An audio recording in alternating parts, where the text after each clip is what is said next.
some good news for you, and I have some bad news for you. So, you may not want me to be your evaluator anymore because I have learned to become a critical evaluator. Bring it on. I used to be all sunshine and roses, but now I have learned to be a more critical evaluator. All right. So I will say good news. You had a very good introduction, body, and conclusion to your speech. All that was presented very well. Your speech was very clear, easy to follow.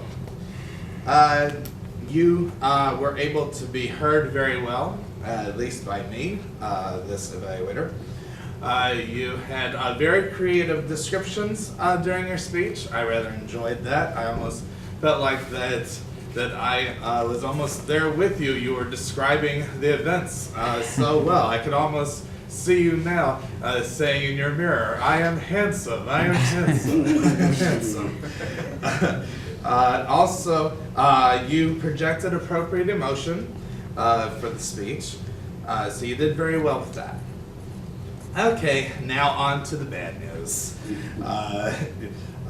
I feel, and now I'm the evaluator, so I can be at the podium, but I felt that you stayed at the podium too much. I felt that you should have made more use of the stage, so you got to here, to etc.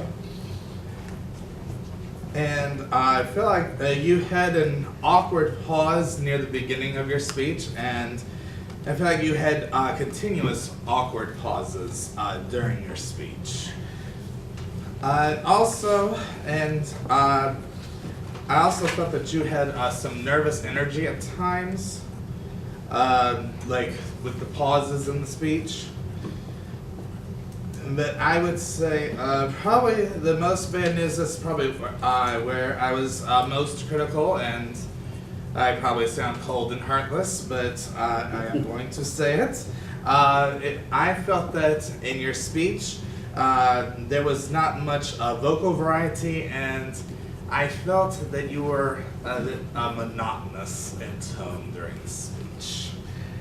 So with that, that is my evaluation of Nate Dorling's speech. Thank you. Thank you. And our second evaluator will be Ryan evaluating Trent.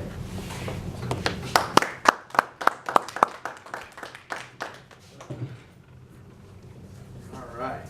So, second meeting here, I already get to speak in front of you guys again, which is awesome. Trent, you did awesome, man. I thought you did a fantastic job.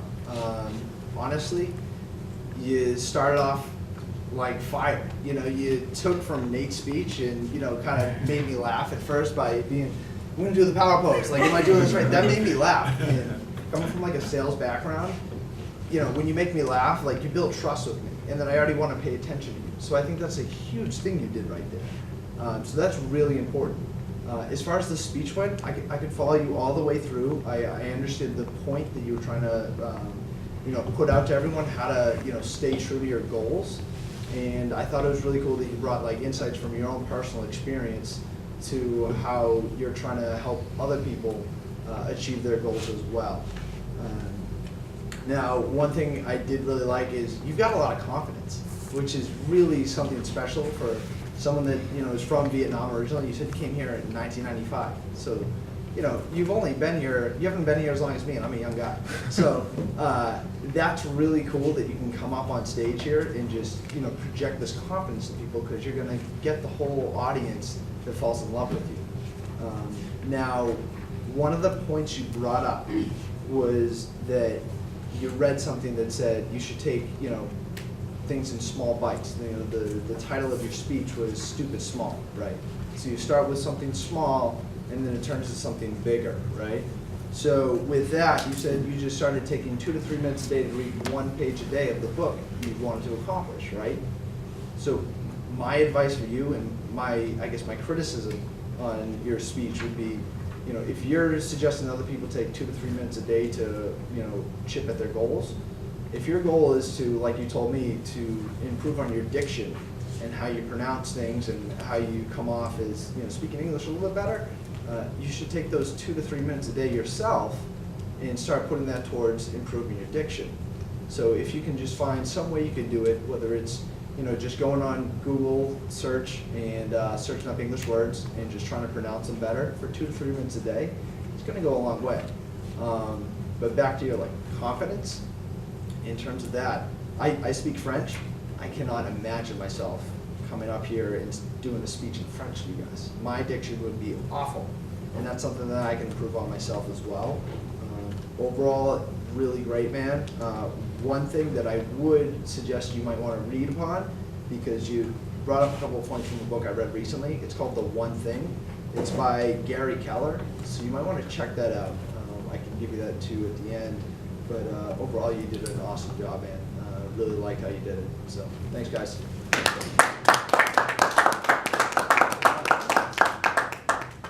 Thank you, Ryan. Excellent job. First time evaluator, really superb, I thought. And I'm the third evaluator, and I got to evaluate Bill Burke, which was a pleasure.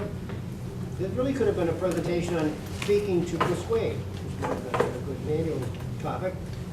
Right at the inception, I thought that Bill came up here with a confident approach. You walked right up here, took control of the podium as you came by. I like the way that you were going to make a presentation and you brought out the documentation. You read the Second Amendment, so everybody would be really familiar with the document, and that became the foundation for your presentation. You were building upon beliefs that you have and based on the Second Amendment, and so that became a good foundation for the speech. I thought right from the beginning you had good eye contact. You looked around, you caught everybody's attention right off the bat. Good vocal variety. You obviously have you emotional about that particular issue. I think that you felt that that was an important issue. It's always good, I think, when we can emote like that with something that's important to us. Good pace, good pausing throughout. You did stay behind the podium all the time. Now that's an option that everybody has, and sometimes it's effective and sometimes it's done intentionally. Other times, especially in a political environment, there are opportunities to get out in front of the people and communicate with them more directly, so I think that that's something that you might work on a little bit. Very persuasive, was built on the facts. Not everybody agrees with that necessarily. However, you made a solid presentation. You read right from the beginning from the Second Amendment, so that really gave you a lot of credibility right at the inception. Good gestures. You acted out a couple of times with different motions that I thought were very effective. Very well organized presentation. Good vocabulary. I like the word blatant. You used that a couple of times. When somebody uses a sterling word like that, it really adds to the presentation. I thought your presentation was all built up to the conclusion. And as you went along, you became more powerful in a sense, more involved with your topic. So I thought that the conclusion was would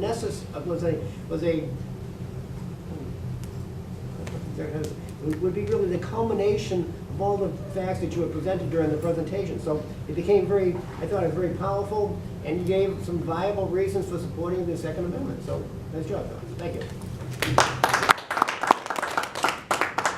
And with that, we'll move on to Bill, who's our jokester.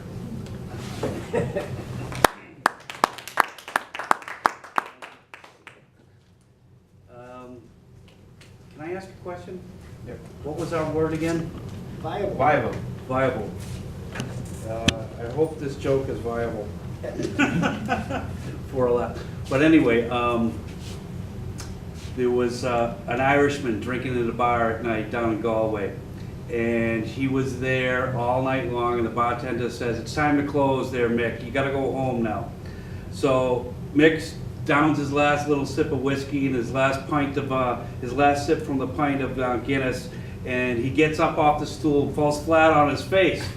So he falls flat on his face, and he tries to get up, and he can't get up. So he says, "Oh my God, I can't get up." So I'm gonna try to crawl outside and see if I can get up there, get some air. Maybe the air will help me get up. He's so drunk, it's incredible. So he crawls outside and he tries to get up, and he falls flat on his face again. Can't get up. So he says, "I'm only a block from the house. I'm gonna crawl to the house. Maybe things will change and I'll be able to get up when I get there." So he crawls all the way to his house. And he gets to the front door, he tries to get up, and he gets up on his feet, and he falls flat on his face again. And he says, "Oh my God, this is not going to work for me." So he tries to, he opens, gets the door open, crawls all the way up the stairs and gets to his bed. And he stands up in front of his bed and he tries to stand and he falls on his face right into the bed and passes out right then and there at that moment. The next morning, he wakes up to his wife saying, "Get up, you! Get up, you! I know you were out there drinking all night last night." And he's like, "Dear, how did you know that? How did you know I was out there drinking all night?" And she said, "Well, the bartender from the bar called and said you left your wheelchair there."